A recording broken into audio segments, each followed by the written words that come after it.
ajak dia bergeser, ya. Boleh next kakak. Sekarang saya ajak teman-teman, boleh yang mau open mic semua. Kalau nggak mau ya udah ngomong, tapi di speak up ya, bicara Ki secara lantang. Kalau malu-malu Ki di sekitar karena kita lagi ada di kantor, ya udah nggak apa-apa, bicaranya pelan-pelan aja. Tapi mari sama-sama kita ucapkan ini.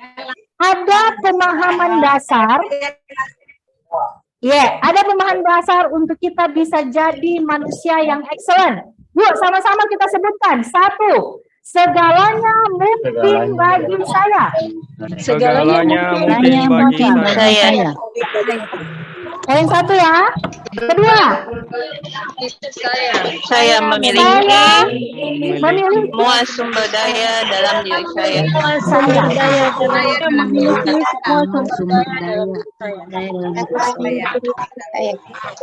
Yang bilang, bagaimana kalau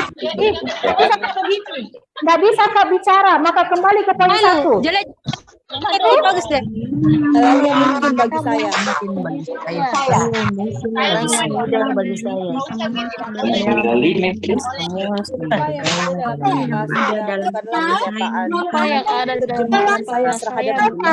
Ada dalam kepala saya bukanlah kenyataan, tapi terjemahan saya terhadap keadaan. Kalau belum di kejadian teman-teman, jangan bilang itu kenyataan. Ya.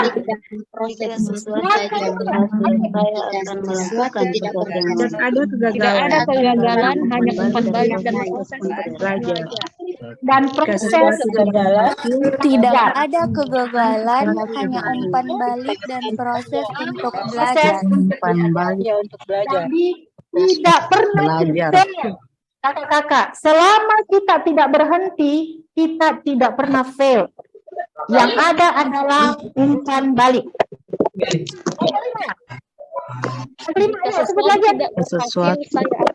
Jika sesuatu tidak berhasil, saya akan melakukan sesuatu yang lain. Banyak cara, banyak jalan menuju Roma. Kalau satu tidak berhasil, coba lagi. Kalau saya tidak bisa bicara karena saya masih nervous, maka saya bicara dulu di depan IG Live. Kalau tidak berhasil, saya bicara dulu di kamar mandi. Misalnya jangan juga di kamar mandi gitu ya. Saya bicara dulu di depan cermin. Nah, teman-teman. Selanjutnya. Ayo kita sebut lagi kameranya.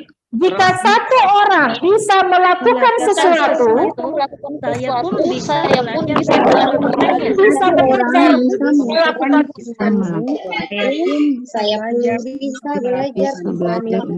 Yes.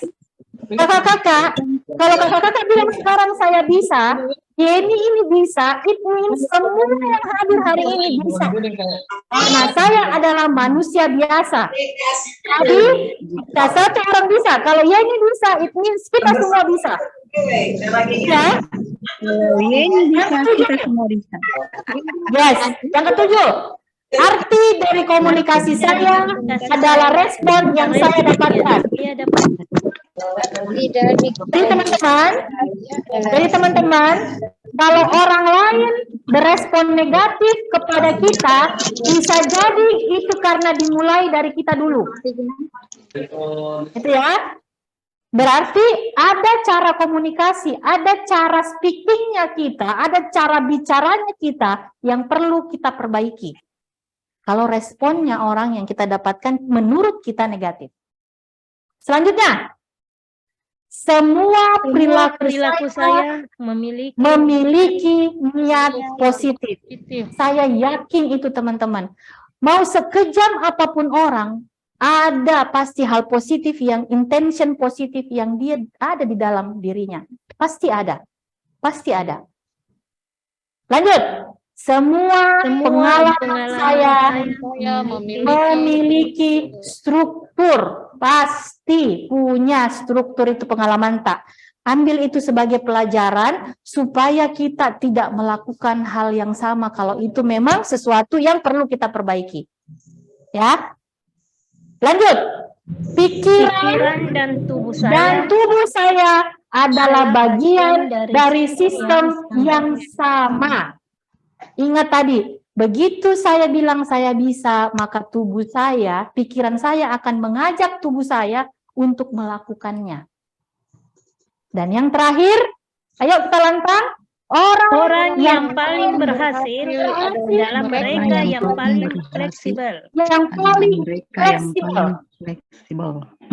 Jadi kalau teman-teman kaku kayak kanebo kering, ya pemirsa, dulu kenapa saya bisa punya perbendaharaan kanebo kering? Karena itu yang dibilang ponakan saya waktu dia kecil. Dia bilang, bunda kayak kanebo kering.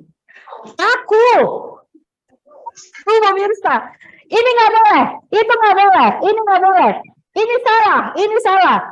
Yang ada apa teman-teman? Kita nggak akan berkembang karena cuma kita doang yang benar.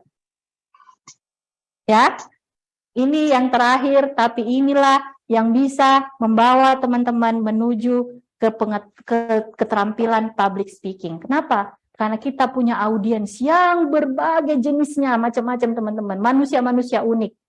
Coba bayangin kalau sudah ada yang kelihatannya ngenyek, kelihatannya tidur, kelihatannya terus itu yang membawa kita pengaruh. Aduh, kayaknya udah nggak bagus nih cara. Udah ini nih. Akhirnya apa? Kita nggak mau, berhenti kita. So, teman-teman, ini kalau di kelas-kelas yang lain saya bilang ini mantra, tapi ini sebenarnya adalah sebuah kalimat-kalimat yang ingin saya ajak teman-teman untuk tanamkan di dalam, masukkan dia sebagai perbendaharaan di dalam pikiran teman-teman semua. Jadikan ini sebagai sebuah referensi teman-teman. Memang tidak mudah, tapi mari sama-sama kita upayakan. Kalau kita mau menjadi seorang public speaker. Ya. Oke, lanjut ya. Kita udah ada di 11.28. Masih ada setengah jam lagi sebelum kita istirahat siang ya. Nah, bagaimana self-confidence itu dari luar dan dari dalam diri kita, ya? Mari kita lihat, teman-teman. Boleh, Kak? Nih, teman-teman, teknisnya. Ini saya ajakin teman-teman teknisnya. Kalau kita dari dalam kan udah jelas ya, innernya kita benerin dulu. Itu intinya dari tadi tuh, dari sekian banyak mantra-mantra itu, artinya apa? Singkatnya bahwa benerin innernya kita dulu. Isi dalemannya kita tuh dibenerin dulu nih. Pola pikirnya dibenerin, perasaannya dibenerin, kenali itu emosi-emosi gitu ya. Kemudian perbaiki mindsetnya kita. Setelah itu, dan kita perbaiki luarannya kita seperti apa. Bagaimana bagian-bagian fisik yang dikenali yang ditangkap oleh orang lain. Itulah yang nanti akan citra dirinya kita ya. Yang pertama adalah teman-teman, ya Mbok ya kalau memang misalnya, karena rapi itu subjektif ya, macam orang punya caranya menilai kerapihan. Jadi teman-teman minimal teman-teman sudah yakin sama diri sendiri. Ingat ya, saya nggak ajak teman-teman untuk menilai dulu dari penilaian orang lain. Diri sendiri dulu. Apa saya udah rapi enough? sudah cukup rapi kah saya? Oke. Masih ada sedikit-sedikit saya yang mencong-mencong kayak saya misalnya saya punya keyakinan bahwa jilbab saya itu harus benar-benar lurus misalnya gitu ya. Jadi saya mencari cara bagaimana caranya supaya ini nggak mencang-mencong gitu ya, mencelang-mencong gitu. Carilah saya bagaimana cari ciput kiri kanan, berusaha, jangan bilang ya udahlah saya begini apa adanya. Kalau saya nggak rapi itulah saya. Gitu ya. Nah ya terserah juga sih nggak apa-apa juga, tapi jangan berharap bahwa teman-teman akan menjadi seorang public speaker karena the first impression itu penting.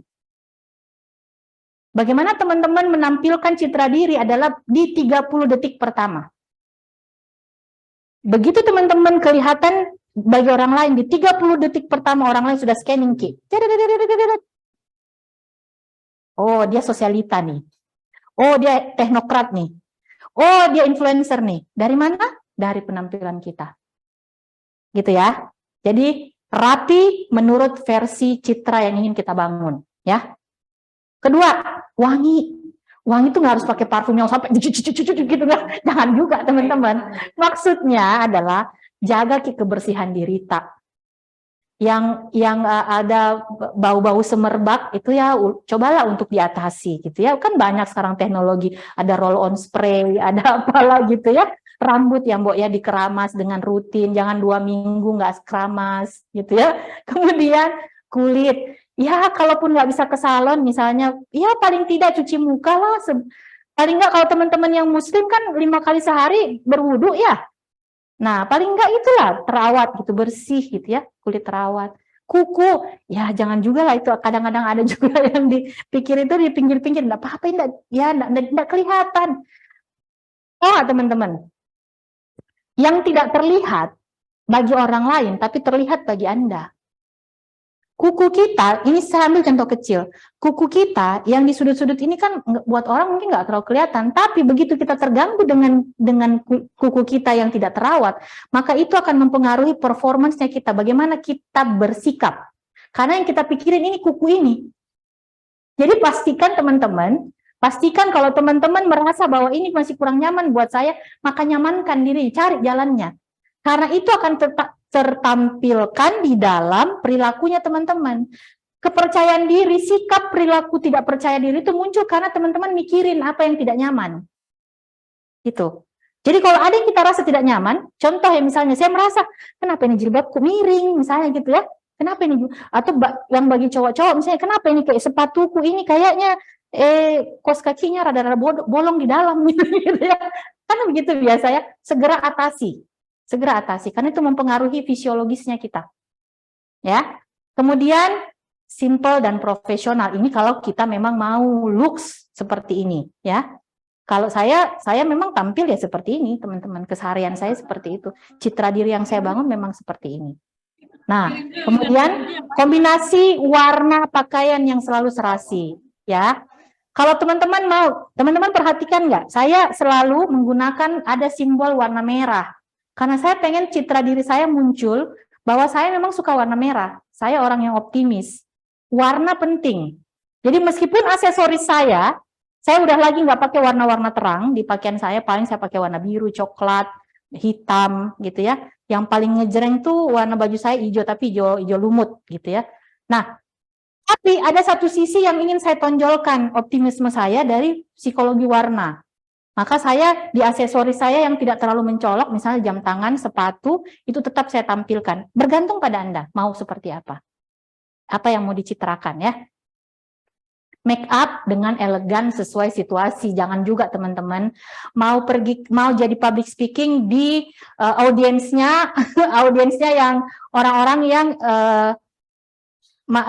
bukan sosialita tapi teknokrat misalnya, tapi pakaiannya wah, semua make up full cover gitu ya. Terus aksesoris di mana-mana. Di sini ada pin, di sini ada pin, cincin 10 gitu ya. Emasnya berjajaran.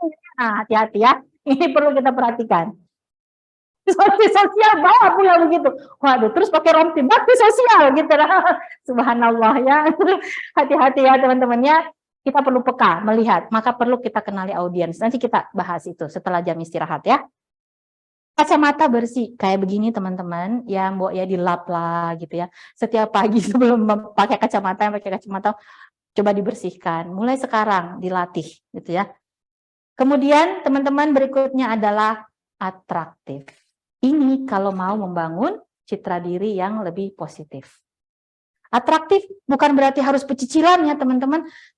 Saya tidak tahu penilaian teman-teman terhadap apa yang saya lakukan ini, tapi ini saya sedang mendemonstrasikan atraktif. Artinya apa? Atraktif itu adalah mengajak teman-teman untuk bisa punya perilaku yang positif dengan menampilkan gesture-gesture yang positif, gesture terbuka. Nanti kita pelajari itu setelah istirahat, ya.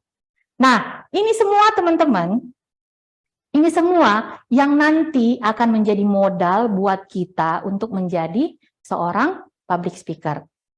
Nah, setelah jam istirahat, saya akan ajak teman-teman udah masuk di dalam sesi berlatih.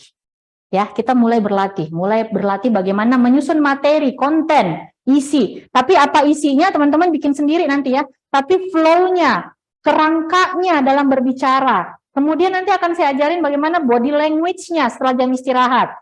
Kemudian setelah itu bagaimana melatih vokalnya kita, voice-nya kita seperti apa, itu kita latih. Ya, oke, teman-teman sebelum kita break, saya masih ada waktu 20 menit ya Kak? Berapa menit kita? Ya, kurang lebih ya. Nah, boleh kakak-kakak kalau ada yang ingin ditanyakan, silahkan. Ada yang mau bercerita boleh, ada yang mau bertanya juga boleh, kita sama-sama sharing. Yuk, silahkan kakak-kakak. Yuk, mari. Atau ada yang mau sharing pengalaman mungkin, silahkan. Kenapa saya bawa ini di latihan di siang hari? Karena justru di situ challenge-nya pada saat teman-teman udah siang. Kalau pagi masih semangat.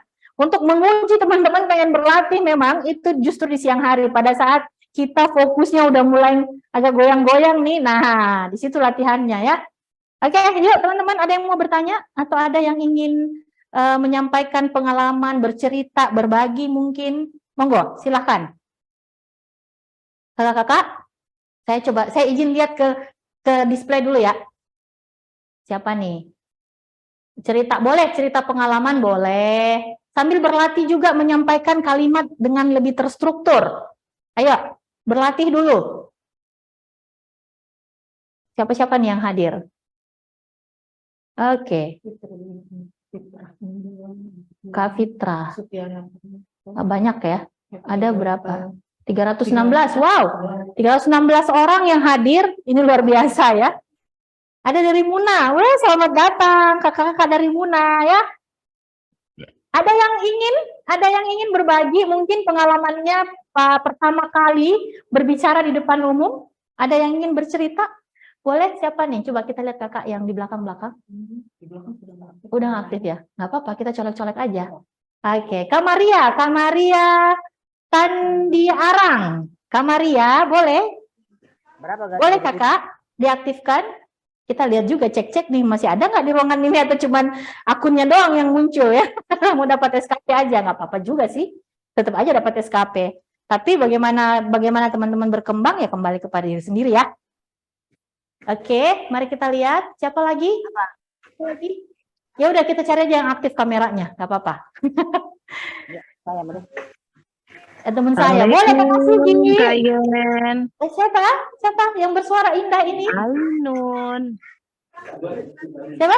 Wainun. Nah, ini dia nih. Saya enggak aktifkan kamera, Kayen lagi ada pertemuan juga. Siap. Kayen gini. Assalamualaikum warahmatullahi wabarakatuh, teman sejawat. Waalaikumsalam warahmatullahi. Iya, Tabe. Pada saat sekarang ini saya sering menghadapi audiens yang berbeda-beda. Ya. Jadi mulai dari umur anak usia dini sampai manula, seperti itu Kayen. Jadi kadang dan tentunya juga milenial ya Kayen ya. Jadi pada saat bersamaan audiens kita ini itu hadir semua seperti itu. Jadi yang saya ingin mendengarkan dari Kak Yeni ini ya luar biasa Kak Yeni, dari tadi saya ikutin ini terus dari pagi. Masya Allah. Saya bilang saya harus ikut ini. Ini luar biasa ilmunya Kak Yeni. Ya, jadi kalian gimana itu? Bagaimana ini kita bisa mengatur? Jadi saya kadang-kala tuh kalau jadi pada saat ada manula itu saya berbahasalah yang menurut mereka ya dipahamilah seperti itu. Jadi ada juga yang mungkin pada saat bersamaan di acara bersamaan ada anak-anak ya kita juga berbahasanya juga mungkin yang anak-anak.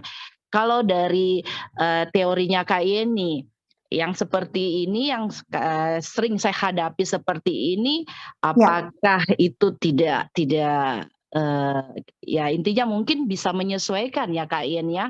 Tapi kalau pada saat awal-awal saya tampil di depan kaget juga ya. Jadi berbahasanya ini ya kita sudah harus siap seperti itu Kak Ien. Ya, tapi kalau dari ilmunya Kak Ien ini mungkin bagaimana pandangan dari ilmunya Kak Yeni seperti itu. Siap. Terima kasih Bu Haji Ainun, luar biasa ya. Sukses ya, sukses semua. Sukses juga ya, siap buat Kak Ainun.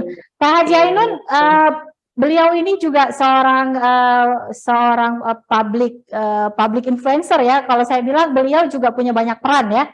Jadi tentu pengalaman Kak Ainun juga seperti yang disampaikan tadi itu mendapatkan berbagai jenis audien dalam satu forum itu sering sekali kita terjadi ya Kak Ainun ya.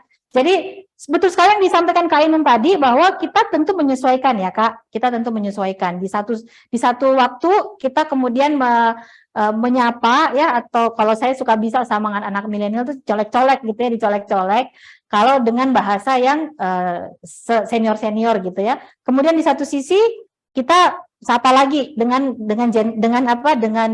yang milenial misalnya. Kemudian yang anak-anak juga kadang-kadang ada. Makanya kenapa kalau ini untuk memperkaya aja ya Kak Ainun, karena tadi yang disampaikan Kak Ainun juga udah bagus banget gitu ya, pengalamannya itu memang udah seperti itu yang kita praktekkan di dalam kesehariannya kita kalau kita mendapatkan audiens yang dengan jumlah yang besar dengan majemuk multi usia gitu ya. Nah, yang paling utama sebenarnya kalau saya sih Kak memperkayanya di mana? Memperkayanya adalah di referensi Kak. Referensi kalimat-kalimat yang bisa kita gunakan gitu ya untuk range usia.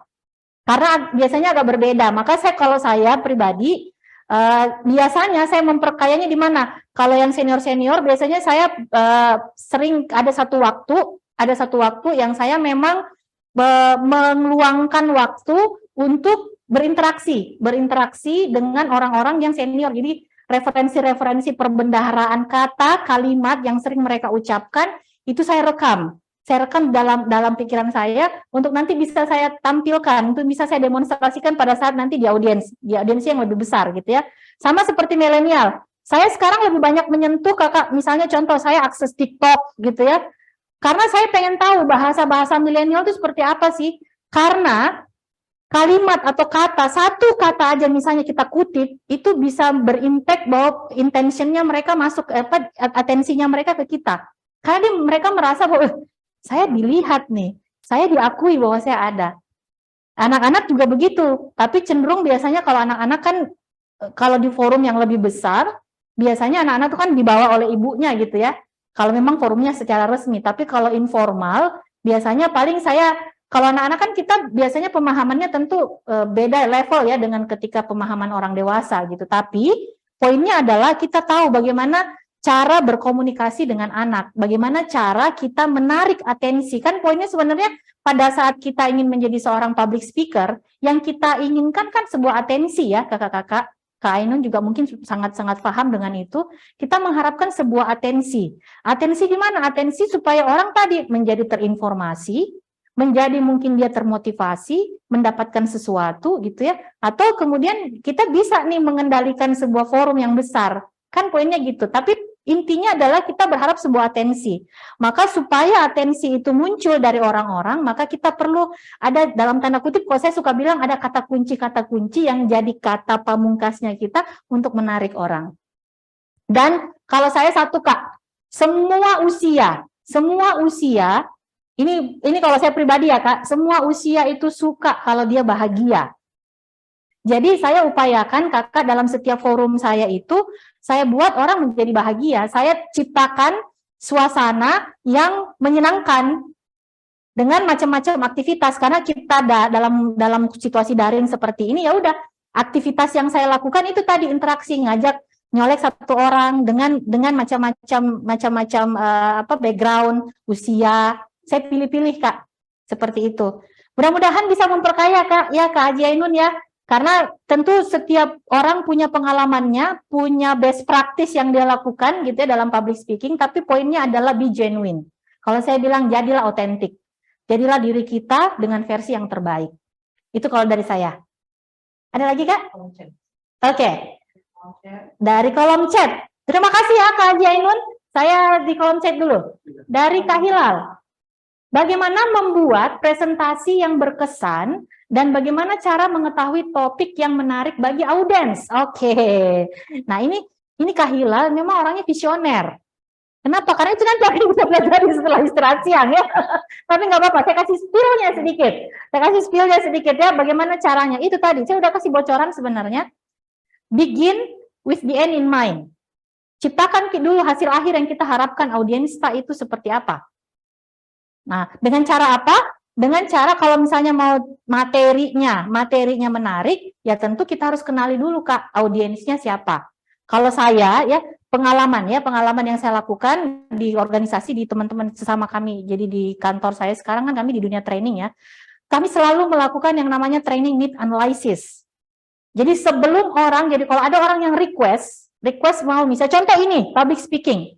Ya itu karena memang berangkat dari kebutuhan kita sebagai seorang apoteker yang perlu berbicara depan umum. Saya lihat karakter kita sebagai seorang apoteker, apoteker ya karena saya tahu ya, maksud saya juga apoteker, saya pernah melaluinya. Ada apoteker milenial, ada apoteker selenial. Tahu nggak selenial teman-teman? Seniornya milenial. Nah, ini tentu punya banyak range usia. Jadi saya sesuaikan teman-teman. Ada kalimat saya yang saya atur secara formal tetap ya untuk memenuhi kebutuhan kalau memang pesannya memang harus dalam konteks kalimat yang formal, tapi ada juga kalimat-kalimat petikan-petikan kalimat-kalimat bahasa-bahasa gaul. Tekniknya bagaimana caranya nanti kita kupas sebentar ya kakak ya, harap bersabar, sedang ada ujian di sebelah gitu. Kita istirahat sebentar dulu ya. Diendapkan dulu kakak ya. Dari Kak Mariam. Kakak, gimana caranya mengatasi lingkungan sekitar yang negatif? Karena secara tidak langsung pola pikir saya menjadi negatif juga. Dan sulit sekali mengontrol kepercayaan diri saya untuk meningkat kembali. Sulit gitu ya. Oh aduh, jangan sulit. Cukup Raihan aja yang sulit teman-teman ya. Oke. Bagaimana mengatasi lingkungan yang negatif? Kalau anak zaman now bilang lingkungan yang toksik. Ya gitu ya. Lingkungan yang toksik. Kak Mariam, kita udah ngobrolin banyak tadi ya di depan. Your life is your decision. Hidup tak itu bergantung pada keputusan tak. Jadi kalau kita ikut berarti kita izinkan. Bagaimana caranya? Kalau ini berbagi aja ya, saya tidak bicara teori, saya berbicara pengalaman. Ada dua hal yang saya lakukan. Yang pertama, kalau saya merasa bahwa lingkungan ini tidak membawa saya kepada perubahan dan saya tidak mampu memberikan pengaruh positif, maka ke lingkungan itu saya tinggalkan, apapun resikonya. Salah satunya adalah teman-teman saya berani memutuskan untuk keluar dari zona nyaman saya sebagai seorang manajer di rumah sakit. Itu nyaman sekali saya di sana, karena saya ingin belajar lebih. Bukan berarti lingkungan saya negatif, enggak. Tapi saya ingin belajar lebih. Saya memutuskan untuk keluar dari situ. Karena saya tahu, saya punya tujuan yang lebih besar. Pertama, itu dulu. Ada dua, bertahan atau pindah. Gitu ya. Kalau kita bisa bertahan, maka ada yang kita lakukan. Ada yang perlu kita lakukan. Yang pertama, saya yakinkan diri saya bahwa semua yang terjadi di lingkungan tadi itu adalah persepsi saya. Ingat ya teman-teman tadi di awal ya, bahwa semua kejadian itu netral. Apapun yang dilakukan orang lain itu sebenarnya tidak akan jadi negatif kalau saya tidak berpikir bahwa mereka itu negatif. Nggak gampang memang teman-teman. Tidak mudah. Saya tahu, saya yakin dan percaya ini tidak mudah karena saya melaluinya. Gitu ya. Tapi apa yang saya lakukan? Saya memutuskan untuk tidak ikut. Kalau sedang dengan terpaksa harus ada di situ gitu ya. Saya tidak ikut. Yang saya lakukan adalah apa? Saya tetap menjadi diri saya. Saya tetap jadi diri saya teman-teman dengan menghargai orang lain bahwa ya udah itu hidupnya dia. Gitu ya. Dicoba dulu Kak, dicoba dulu karena kan namanya juga belum nyoba gitu ya. Yang selama ini kan yang kita lihat sisi negatifnya. Coba kita lihat. Coba saya ajak kakak-kakak kalau ada kan kalau kita bilang lingkungan berarti kan banyak orang ya. Nah, coba kakak ngajak bergaul dulu dengan satu orang yang paling dekat misalnya. Dan orang ini kita tahu negatif misalnya. Gitu ya, kita tahu teman kita ini negatif. Kalau saya Kak, saya ubah dulu mindset saya ubah dulu pola pikir saya tentang teman saya. Saya ubah dulu, saya bilang, ini teman saya. Dia teman saya yang saya perlu lihat dia baik. Maka apa yang saya lakukan? Saya lihat dulu sisi baiknya teman-teman. Supaya saya nggak iritasi. Maka sisi baik itu yang selalu saya eksplor ke dia. Sisi negatifnya, kalau dia udah lebih banyak hal positif yang masuk dalam kepalanya, maka yang negatif akan berkurang, Kak. Itu yang saya lakukan. Saya bisa jaminkan nggak mudah, Kak Mariam. Tapi kalau Kak Mariam sudah punya tekad, saya boleh berbagi tekad saya adalah salah satunya bagaimana kehadiran saya bisa membawa suasana yang positif. Saya nggak tahu sekarang seperti apa kejadiannya, tapi itu nawaitunya saya, niatnya saya. Maka itu tercermin, saya upayakan tercermin di dalam sikap dan perilaku saya. Saya dulu yang memberi pengaruh. Saya nggak peduli sekitar saya mau senegatif apapun, kalau saya memutuskan ada di tempat itu menjadi pengaruh positif, maka saya, apapun resikonya, itu yang saya lakukan. Dibilangin berbeda, ya nggak apa-apa. Emang beda kok. Di mana-mana manusia nggak ada yang sama. Kalau udah beda, ngapain dipermasalahin, kakak-kakak? Iya nggak? Yang penting kita tahu bahwa yang kita lakukan ini, inilah yang memang seharusnya kita miliki. Yang biasanya terjadi, Kak, kalau kita ikut-ikutan karena kita nggak yakin dengan tujuan kita. Kita mudah terombang-ambing karena kita nggak punya big why. Seperti public speaking. Kenapa saya getol banget belajar public speaking, Kak? Karena ada sebuah tujuan besar yang ingin saya berikan kepada diri saya terutama. Bahwa saya ingin punya kebermanfaatan.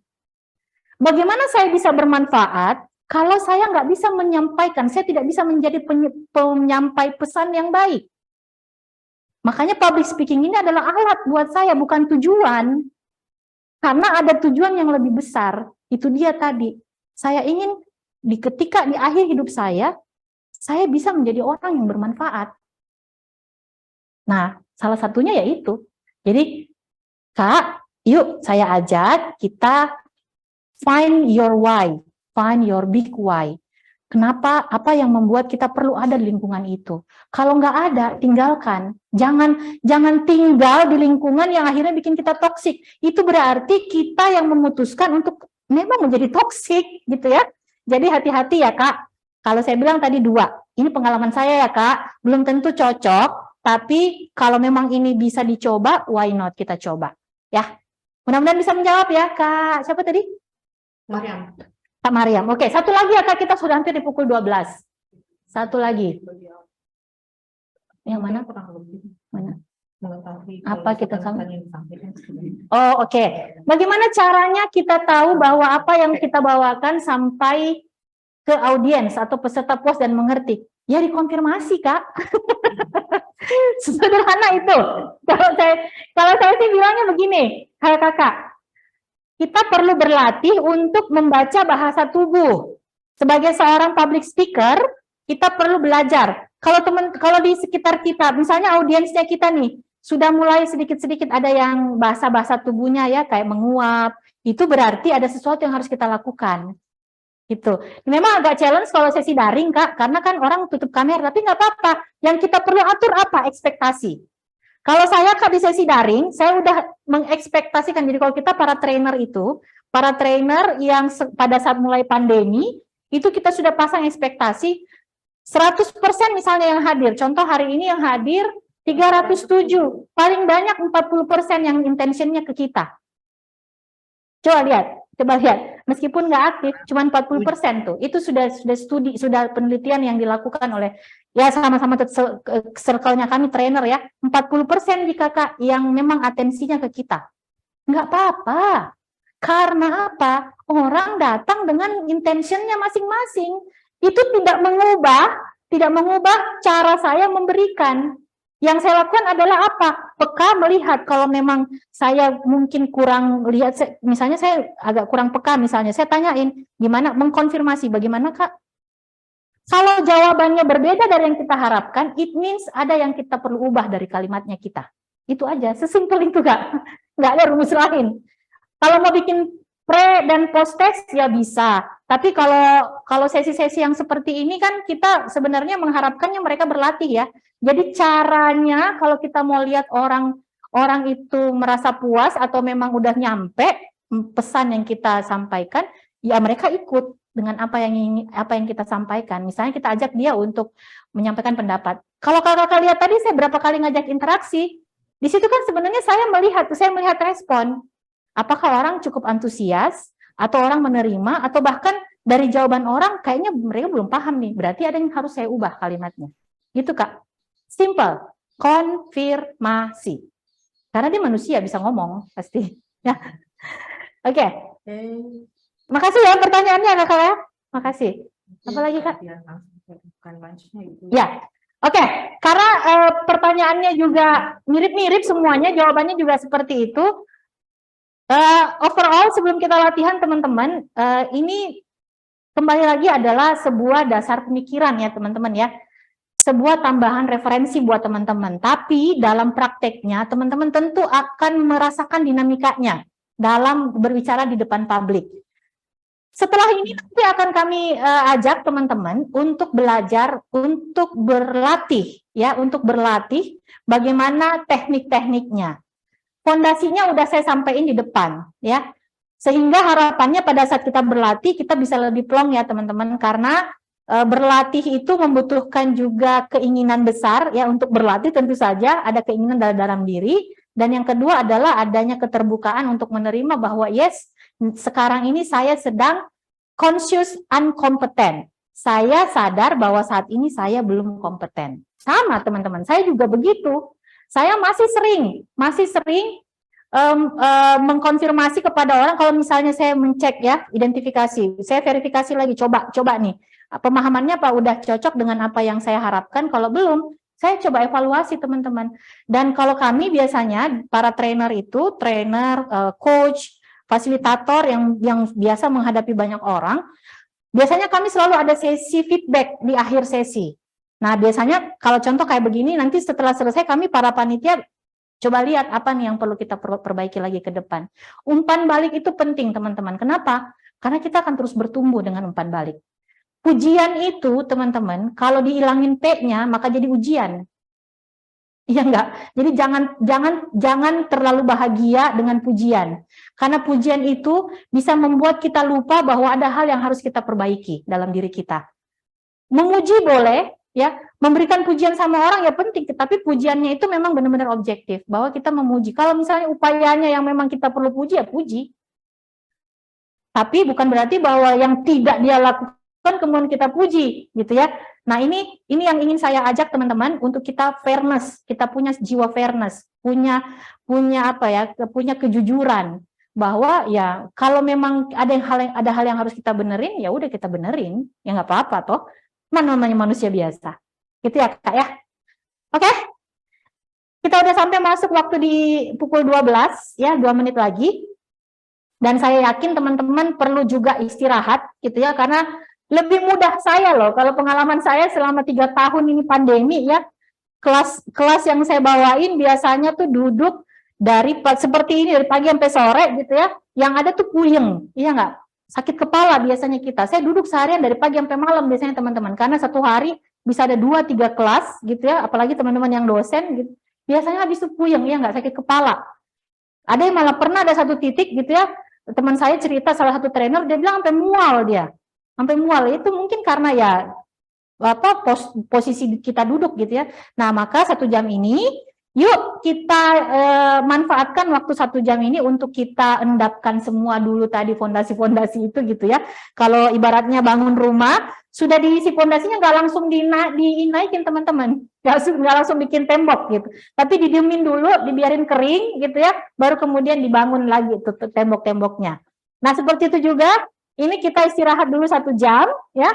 1 jam, setelah itu kita akan balik di pukul 13 tepat ya, 1 jam 1 siang. Dan nanti kita akan langsung masuk ke teknik-teknik ya. Dan untuk itu saya akan serahkan lagi ke moderator cantik kita, ada Kak Mega. Silakan Kak Mega.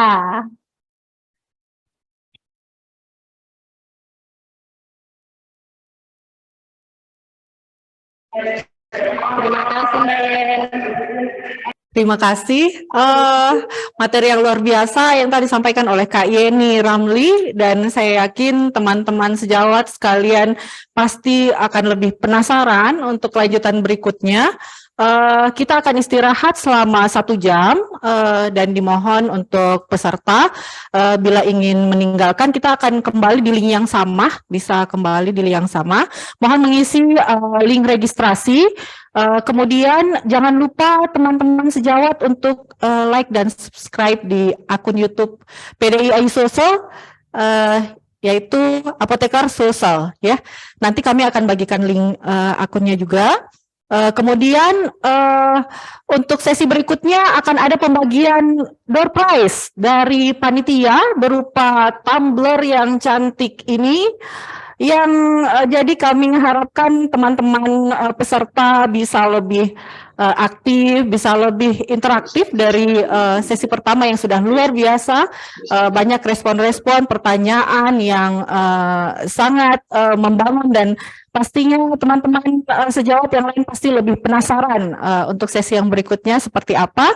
Mari kita istirahat sejenak dan kami tutup sesi pertama ini dengan ucapan terima kasih.